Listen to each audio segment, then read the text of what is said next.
Hi everyone! As you can see, it's evening time. Gabi na guys. Pasensya na kayo sa boses ko kasi sinisipon ako at saka may ubo.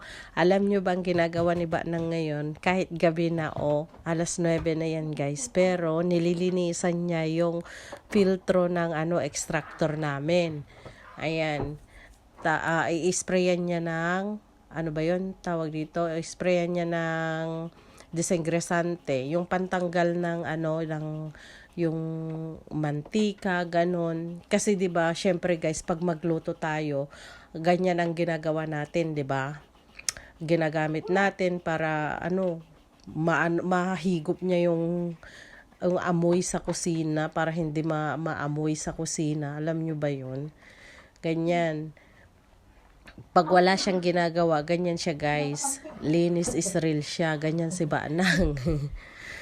Kaso nga lang, expect mo na magdadadaldal din yan. Ganyan yan. Pero sanay na ako guys sa kanya. Minsan nga lang, syempre, napipikon din naman ako, di ba?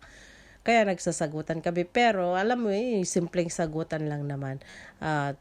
At yan guys, binubuhusan na yan nung tubig yung yung nahulog sa swelo na yung pinang-spray niya kanina. Kasi ayaw niya, pati yung nakadikit dyan sa may pader yan. Ganyan siya, ayaw niya nang madumi. Ayan, ganyan si Banang guys.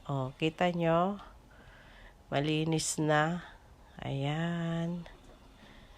Ganyan talaga yan. Malinis sa bahay. Bumaba pa yung pante niya. Ayan. Ang ginagamit pala niya dyan guys is yung fiery. Kasi maganda panghugas yung fiery guys. Mabilis makatanggal ng mga sebo-sebo, ganon. Yung mga mantika, ganon. Kaya gamitin yung fiery. Kasi maganda yan sa kusina gamitin. Yan, kinukuskus na niya. Pero yan, wala nang yung mga sebo-sebo guys. Malinis na yan. Kaya hinuhugas-hugasan lang niya ng ganyan. Pinapahiran ng espongha. Kita nyo naman guys, malinis na.